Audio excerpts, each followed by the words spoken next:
धरमधुरं धरं च पारदस्य सारथ्यकरं च देवं कर्तव्यदीक्षां च समत्वशिक्षां ज्ञानस्य भिक्षां शरणागतिं च ददाति गीता करुणाद्रभूता कृष्णेन गीता जगतो हिताय। इस जगत के हित के लिए भगवान कृष्ण ने गीता जी को गाई है। आइए, राधे राधे, जय श्री कृष्ण। अध्याय श्रीमद् भगवद गीता जी अध्याय 13वां और श्लोक था हमारा 7वां। अमानित्वम अदम्भित्वम अहिंसा क्षान्तिरार्जवम् आचार्योपासनं शौचं स्थैर्यमात्मविनिग्रहः। इसमें ये कहा गया कि खुद को श्रेष्ठ मानने का अभिमान का अभाव होना चाहिए, उसको अमानित्व कहते हैं। दंभ के बिना आचरण उसको अदम्भित्वम, अहिंसा क्षांति ही क्षमा भाव, आर्जवम सरलता, आचार्योपासनम गुरुजनों की, संतों की, भूदेवों की, ब्राह्मणों की सेवा, शौचम बाह्य और आंतरिक शुद्धि, स्थैर्यम स्थिरता और आत्मविनिग्रह अपने मन को वश में रखने का। तो आर्जवम की चर्चा आज करेंगे। सरल सीधे स्वभाव को आर्जवम कहते हैं। साधक के शरीर, मन और वाणी में सरल सीधापन होना चाहिए। शरीर की सजावट करने की इच्छा नहीं होनी चाहिए, या तो शरीर को सजाने का भाव ना हो। उनकी रहने के नहीं सादाई, सिंपल लिविंग, हाई थिंकिंग होना चाहिए।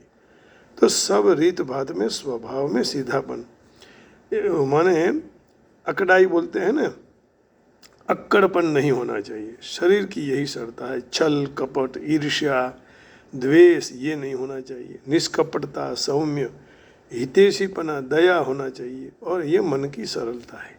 व्यंग्य, निंदा, चाड़ी चुगली कहते हैं ना, वो भी नहीं करे। मर्मस्पर्शी और अपमानजनक वचन न बोले, सरल प्रिय और हितकारक वचन बोले। यह वाणी की सरलता है। फिर है उपाय। अपने एक स्थान में मानव से अर्थात स्थूल सूक्ष्म कारण शरीर के साथ संबंध रखने से अपने में दूसरों की अपेक्षा में विशेषता दिखाई दे।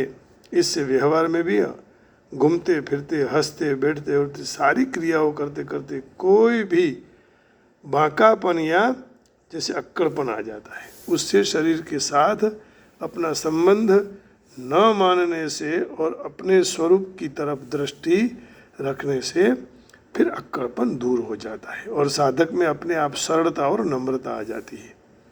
आचार्योपासनम, विद्या या सदुपदेश देने वाले गुरु के नाम के भी आचार्य है, तो उनकी सेवा से लाभ होता है। परंतु यह आचार्य पद परम तत्व प्राप्त, परमात्मा तत्व को प्राप्त जीवन मुक्त महापुरुष का वाचक है।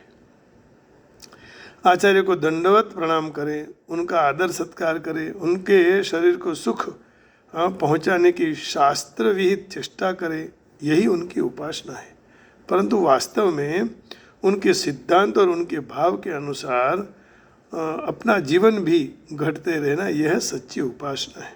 क्योंकि देहाभिमानी सेवा तो उनके देह की सेवा करने से ही होती है, परंतु गुणातीत महापुरुष की केवल देह की सेवा करना उनकी पूर्णता नहीं है।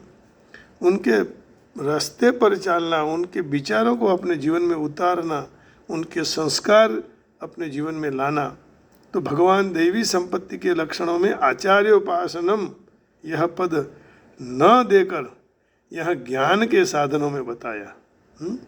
तो यहाँ एक विशेषता और रहस्य पता लगता है कि ज्ञान मार्ग में गुरु की जितनी आवश्यकता है उतनी आवश्यकता भक्ति मार्ग में नहीं है। क्योंकि भक्ति मार्ग में साधक सर्वदा भगवान के आश्रित रहता है ना। जो भगवान कहे वही उसको स्वीकार हो जाता है। भगवान के पर ही बहुत बड़ी श्रद्धा रहती है। तो इस प्रकार आदमी को भक्ति मार्ग में ज्ञान की इतनी आवश्यकता नहीं है ना। क्योंकि वो भगवान के आश्रित है। इसलिए भगवान अपने ऊपर कृपा करके, माने उसके ऊपर कृपा करके, भक्ति योग करने वालों पर कृपा करके उनके योगक्षेम का वहन करते हैं। योगक्षेमम वहाम्यहम, ऐसा भगवान ने पहले ही वचन दे दिया है कि भाई मैं ही आपका योगक्षेम का वहन करता हूँ। तो फिर हमें उसमें विश्वास होना चाहिए। भगवान ही सब कुछ करते हैं। देखिए भगवान ने क्या कहा, समोहम सर्वभूतेषु, 9वें अध्याय का तो समान बोल रहे हैं कि मैं सबसे सब में समान भाव से रहता हूँ। अनन्याश्चिन्तयन्तो मां ये जना पर्युपासते तेषां नित्याभियुक्तानां योगक्षेमं वहाम्यहम्।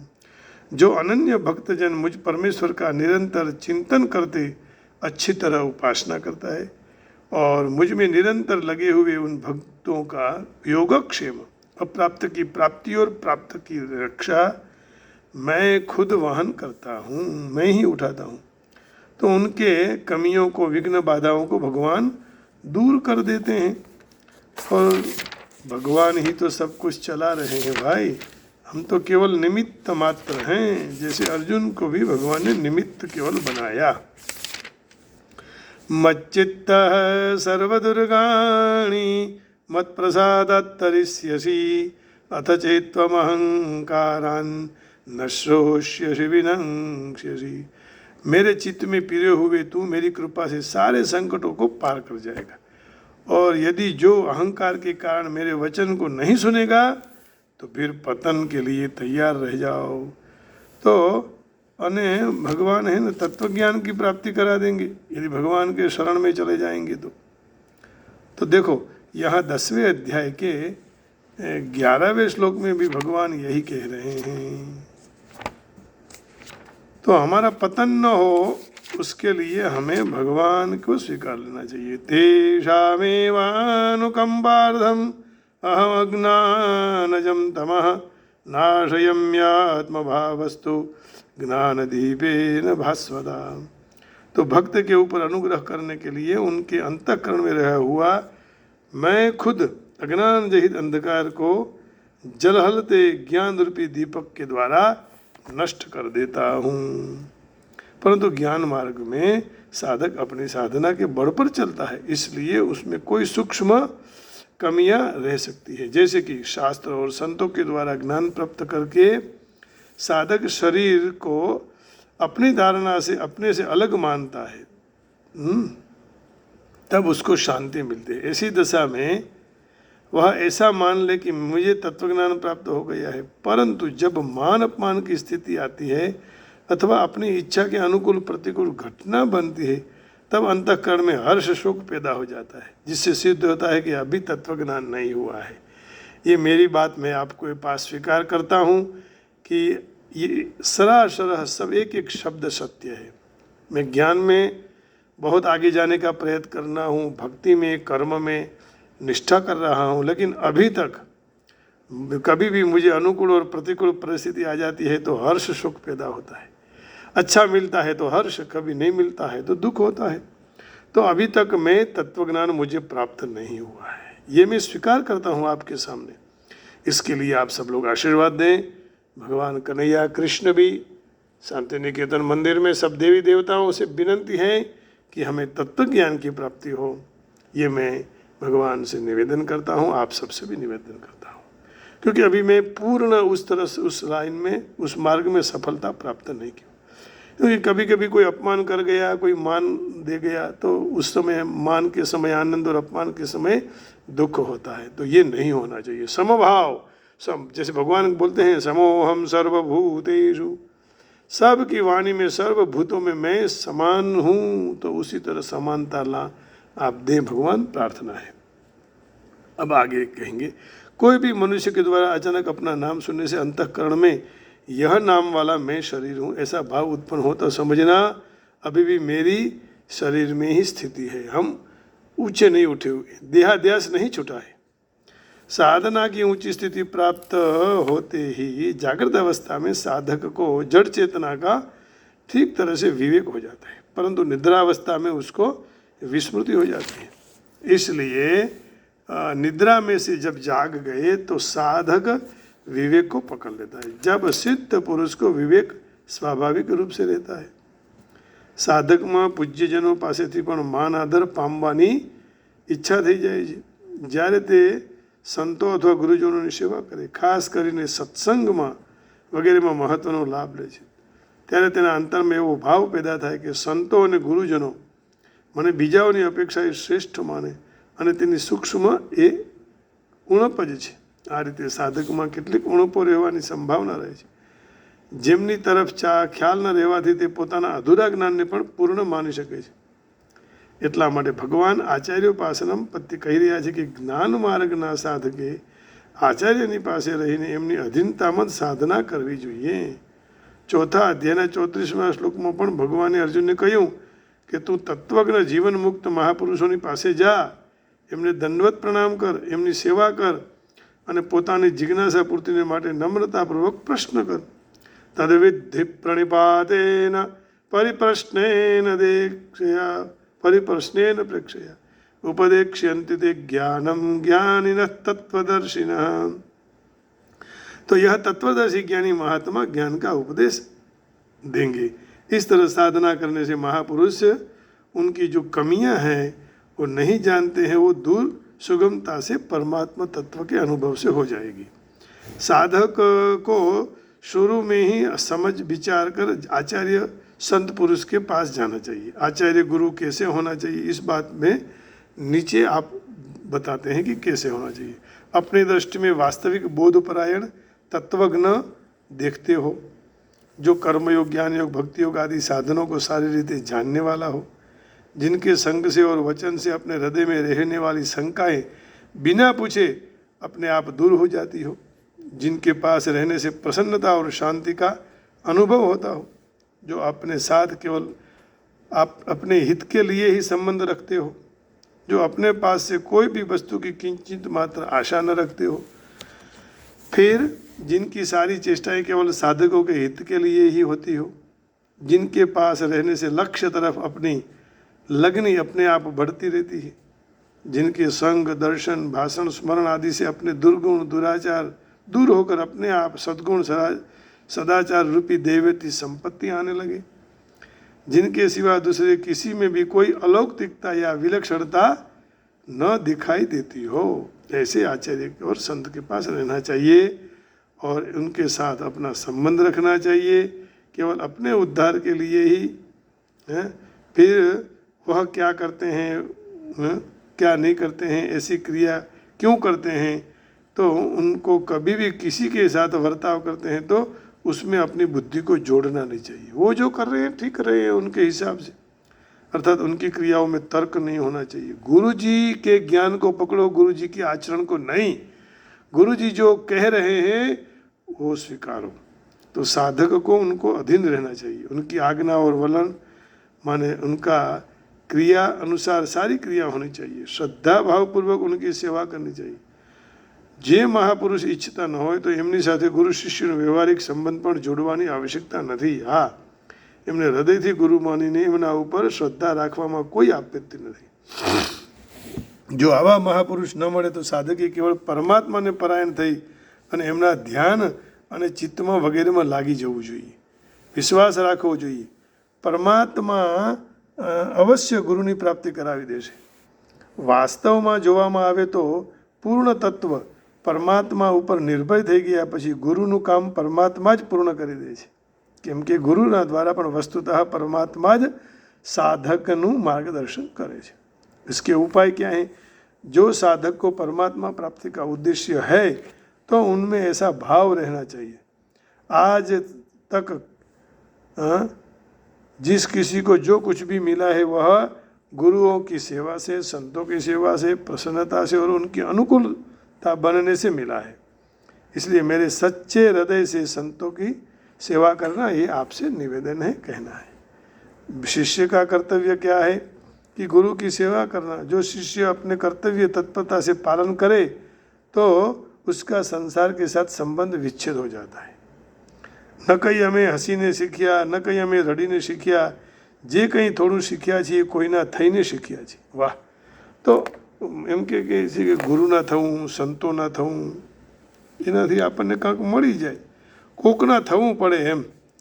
આપણે શું કરીએ છીએ કે કોઈના થતા નથી અને પછી ભક્તિમાં સફળતા મળતી નથી અને તે ગુરુ તત્વની સાથે એક થઈ જાય છે, અર્થાત તેનામાં ગુરુત્વ આવી જાય છે। સંસાર સાથે સંબંધ વિચ્છેદ થતાં મુક્તિ અને ગુરુ તત્વ સાથે એક થતાં ભક્તિ પ્રાપ્ત થાય છે। શિષ્યમાં ગુરુત્વ આવવાથી તેનામાં શિષ્યત્વ નથી રહેતું, તેના ઉપર શાસ્ત્ર વગેરેનું શાસન નથી રહેતું। જો શિષ્ય પોતાના કર્તવ્યનું પાલન ન કરે તો તે नामनो शिष्य રહેશે, नामनो ज खाली, परंतु उसमें शिष्यत्व नहीं रहेगा। शिष्यत्व न रहने से उनका संसार के साथ संबंध विच्छेद नहीं होगा और उनमें गुरुत्व भी नहीं आएगा, इसलिए उनमें संसार का दासत्व हो जाएगा, संसार का दास बन जाएगा। तो गुरु केवल मेरा ही कल्याण करे ऐसा भाव रखना ये शिष्य के लिए बंधन है। शिष्य अपने लिए कोई न इच्छा करके सर्वथा गुरु को समर्पित होना चाहिए और उनकी मर्जी में अपनी मर्जी लगा देनी चाहिए। गुरु जी का कर्तव्य है शिष्य का कल्याण करना। जो गुरु अपने कर्तव्य का पालन न करे तो उनका नाम गुरु, तो नाम तो गुरु होगा परंतु उनमें गुरुत्व नहीं रहेगा, हैं। गुरुत्व न रहने से उनमें शिष्य का दासत्व फिर रह जाएगा। तो जहाँ तक गुरु शिष्य के पास कहीं धन मान मोटाई आदि इच्छते हैं वहाँ तक उनमें गुरुत्व न रहेगा और शिष्यत्व का दासत्व रह जाएगा। हाँ? तो शिष्य कहेंगे वैसे गुरु जी करेंगे क्योंकि उनको लोभ है ना सब वस्तु प्राप्त करने के लिए। शौचम, बाह्यांतर शुद्धि का नाम शौच है। जल मिट्टी आदि से शरीर की शुद्धि होनी चाहिए। दया क्षमा उदारता आदि से भी अंतःकरण की शुद्धि होती है। उपाय, शरीर ऐसे पदार्थों से बना हुआ है कि कितना भी आप शुद्ध करें वो अशुद्ध ही रहता है, उसमें बारंबार अशुद्धि निकलती ही रहती है। इसलिए बारंबार अशुद्ध करते करते वास्तविक अशुद्धि का ज्ञान हो जाता है, जिनसे शरीर के साथ अरुचि उपरामता हो जाएगी। फिर शरीर से प्यार नहीं करेंगे। अभी नहाए हैं 2 घंटे में शरीर बिगड़ जाता है, गंदा होता है, नाक से भी कुछ न कुछ निकलता, मुंह से भी दुर्गंध आती है, आँखों से भी निकलता है, कान में से मैल, नीचे के भागों में से तो मल निकलता ही रहता है, नाखून ये भी सब मैल, कोई जगह इस शरीर से भी मैल निकलता है। तो ये शरीर को शुद्ध किया तुरंत अशुद्ध हो जाता है। तो इस शरीर से ज़्यादा मोह नहीं होना चाहिए, प्यार नहीं होना चाहिए। शरीर को ज़्यादा संवारने की जरूरत नहीं है। नहाना धोना ठीक है करो, तो वर्ण आश्रम आदि अनुसार सच्चाई के साथ धन का उपार्जन करना, झूठ कपट आदि का त्याग करना है, पराये का हक नहीं लेना, खाने पीने में पवित्र चीज लेनी आदि से अंतःकरण की शुद्धि होती है। स्थैर्य, स्थैर्य माने स्थिरता, विचलित नहीं होना। तो भाव यह हुआ कि उनका नाम स्थिरता है। जो विचार कर लिया है कि उनके लक्ष्य बना लिया है उससे विचलित नहीं होना ही स्थैर्य है। हमारे तत्वज्ञान प्राप्त कर, मुझे तत्वज्ञान प्राप्त करना है, ऐसा दृढ़ निश्चय करके विघ्न बाधाओं आते ही उनमें से विचलित न हो और निश्चय के अनुसार साधना में तत्परता पूर्वक लगे रहना, इसी को स्थैर्य पद के द्वारा कहा गया है। उपाय, सांसारिक भोग और संग्रह में आसक्त पुरुषों की बुद्धि एक निश्चय पर दृढ़ नहीं रहती है। दूसरे अध्याय के 44वें श्लोक में भगवान ये कह रहे हैं। असल में क्या है कि जब आप भगवान की भक्ति कर रहे हो तो बुद्धि निश्चयात्मिका होनी चाहिए, व्यवसायत्मिका नहीं, है ना।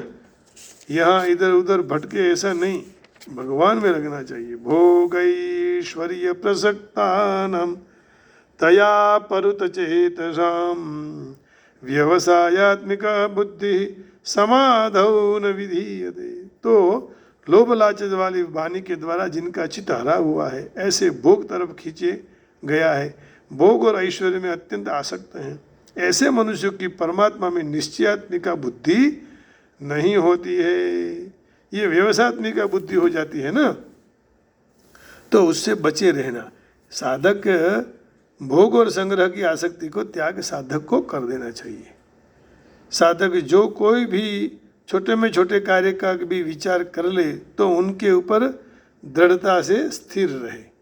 ऐसा करने से स्थिर स्वभाव हो जाता है। साधक को संत और शास्त्रों के वचन ऊपर जितना विश्वास होगा उतनी स्थिरता आ जाएगी। भगवान मेरा काम करेंगे ही। आत्मविनिग्रह, अब यह आत्मा मन का नाम है, और उसमें वश करने के लिए आत्मविनिग्रह। मन में दो जात की चीज़ें उत्पन्न होती है, एक तो स्फुरणा और दूसरा संकल्प। संकल्पात्मकम विकल्पात्मकम मनः, संकल्प विकल्पात्मकम मनः, ऐसा है ना। तो स्फुरणा अनेक प्रकार की होती है, आती रहती जाती रहती है, परंतु जो स्फुरणा में मन चिपक जाता है, जिसने मन को पकड़ लिया तो वह संकल्प बन जाता है। वाह क्या बात है। और यदि हम संकल्प को नहीं पकड़ पाएंगे तो फिर क्या होगा, विकल्प होगा। संकल्प में जो दो चीज रहती है, राग और द्वेष, इन दोनों के लिए मन में चिंतन होता है। स्फुरणा तो दर्पण के दृश्य के जैसी होती है, दर्पण में दृश्य जैसे दिखाई देता है, परंतु कोई भी दृश्य उसमें चिपकता नहीं। दर्पण कोई भी दृश्य को पकड़ता नहीं है, क्योंकि जो आया उसको ही दिखाता रहता है। दूसरे आया तो दूसरे का, और दूसरे आया तो दूसरे का, तीसरे आया तो तीसरे का। तो परंतु संकल्प के अपना जो कैमरा होता है ना फिल्म का, उसके तरह होता है। वो क्या करता है, दृश्य को पकड़ लेते हैं संकल्प। तो अभ्यास से अर्थात मन को बारंबार ध्येय में लगाने से स्फुरणाएं नष्ट हो जाती है। और वैराग्य से अर्थात कोई वस्तु, व्यक्ति, पदार्थ आदि में राग और महत्व न रहने से संकल्प नष्ट हो जाते हैं। तो संकल्प ज़्यादा करने का ही नहीं, एक एक संकल्प होना चाहिए। कौन सा, तन्मे मनः शिव संकल्पमस्तु। और यह मन है वो अभ्यास और वैराग्य से ही मन वश में रहता है। अभ्यासेन त कौन्तेय वैराग्येन च गृह्यते, है ना।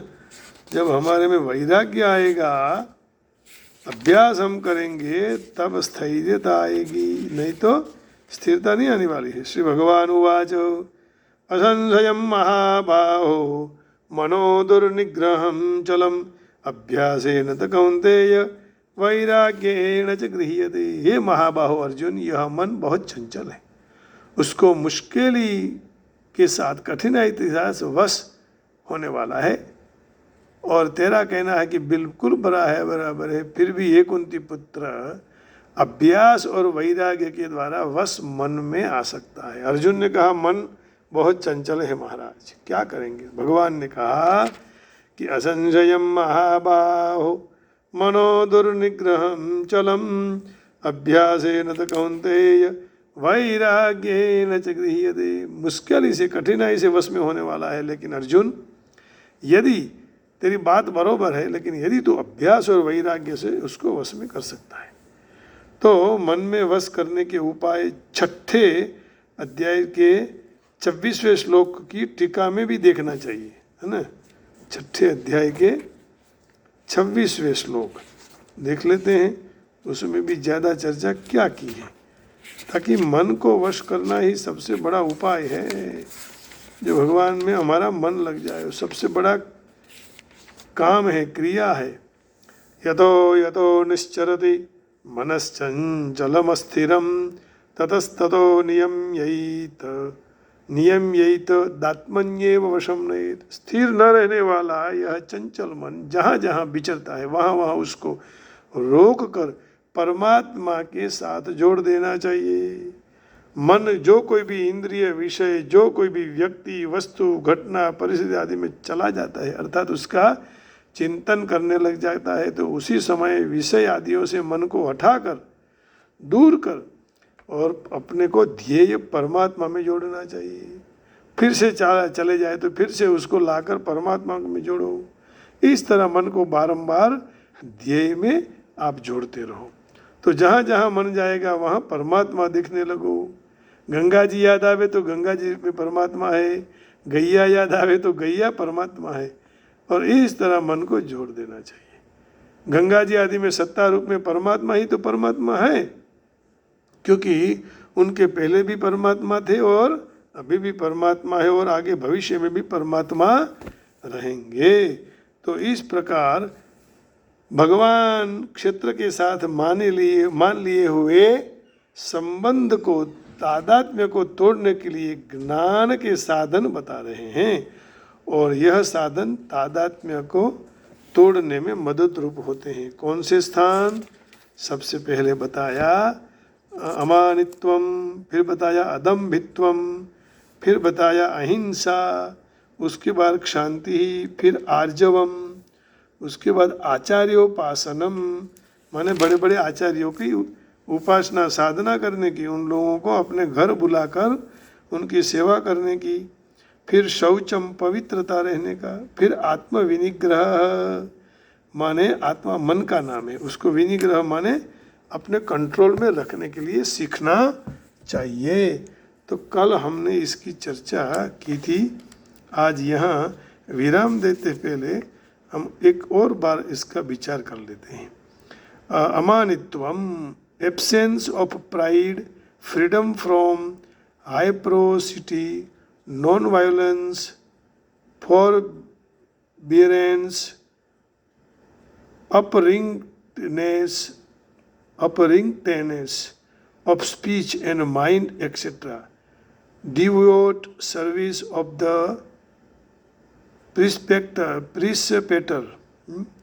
internal and external purity, steadfastness of the mind and control of body, mind and the senses. अमानित्वम अदम्भित्वम, अहिंसा क्षांति राज्यवम। देखो इसमें भी यही उनका कहना का अर्थ है। 6 और 7 है अमानित्वम अदम्भित्वम, अमानित्वम अदम्भित्वम। अब देखिए क्या कह रहे हैं, humility, pridelessness, non violence, tolerance, simplicity, approaching a bona fide spiritual master, cleanness, steadiness, self-control, renunciation of the objects of the sins, gratification, absence of false ego, the perception of the evil of birth, death, old age and disease, detachment, freedom from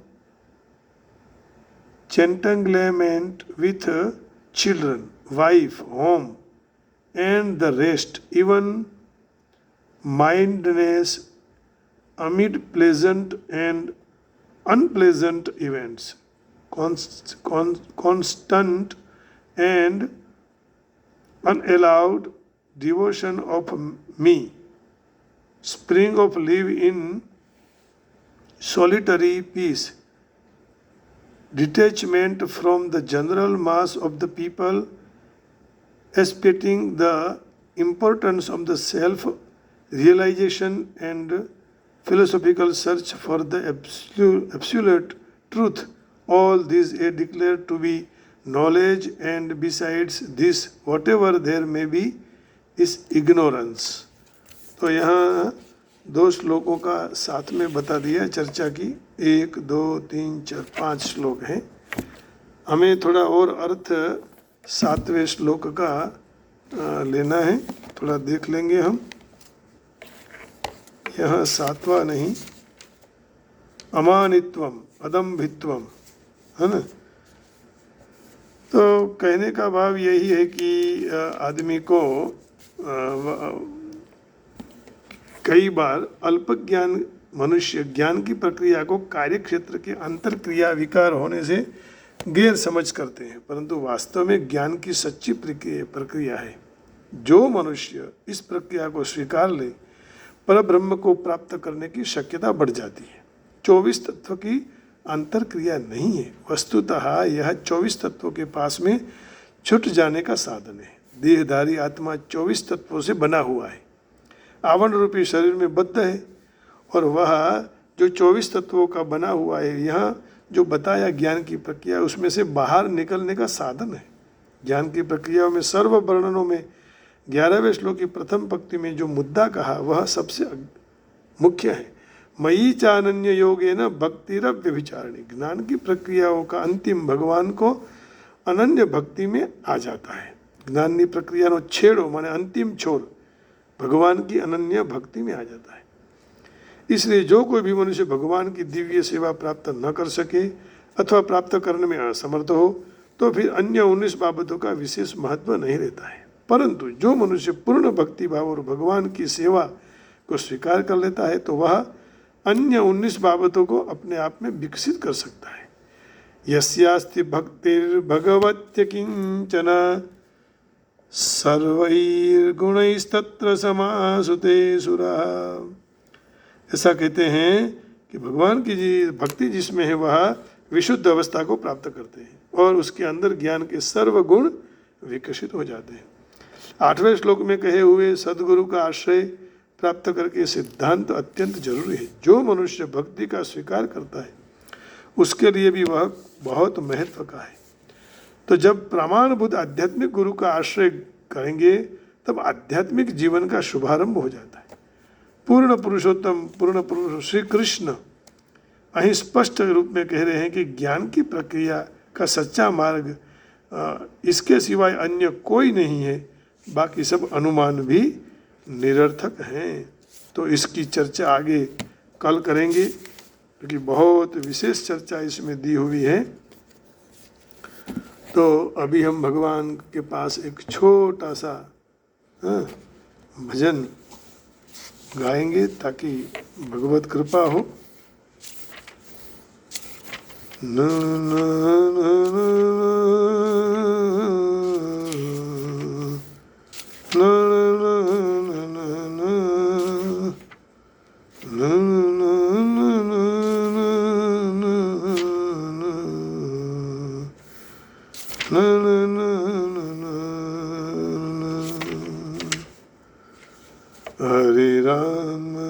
हरे राम राम राम हरे हरे। अब है वायाने वादळ उमड्या ए गोकुळ मातो क्या मोर મળવા આવો સુંદર વર્ષા મળ્યા તમે મળવા તે ના આવો શા માટે નારે આવો તો નંદજીની આન મળવા આવો સુંદર વર્ષા મળ્યા તમે ગોકુળમાં ગાયો ચારંદા એ તમે ભરવાડના બાણે મળવા આવો સુંદર શામળિયા તમે કાળી રે કામળી ઓળંદા તમે છોરે સદા નાચો મળવા આવો સુંદર વર શામળિયા તમે કંસ મામાના કાળ તમે માસી પૂતનાને મારંદા તમે વ્રજમાં તે વાંસળી વાજંતા તમે ગોપીઓના ચિત ચોર મળવા આવો સુંદર વર સામળિયા તમે કુબજાનું ચંદન લીધું તો તેનું રૂપ અનુપમ કીધું શ્યામ શું છે અમારો વા મળવા આવો સુંદર સામળિયા નરસિંહ મહેતાના સ્વામી સામળિયા અમને તેડીને રમાડ્યો રાસ મળવા આવો સુંદર શામળિયા। कृष्ण कन्हैया लाल की जय। आप सबके हृदय में बैठे हुए परमात्मा को प्रणाम करके वाणी को विराम देता हूँ। जय श्री कृष्ण, राधे राधे, हरि ओम। जय योगेश्वर, जय गिरनारी, जय वेंकटेशा, ओम नमः शिवाय। श्री बाके बिहारी लाल की जय। बरसाने वाले की जय। ओम नमः पार्वती पते हर हर हर महादेव हर। राधे राधे राधे राधे।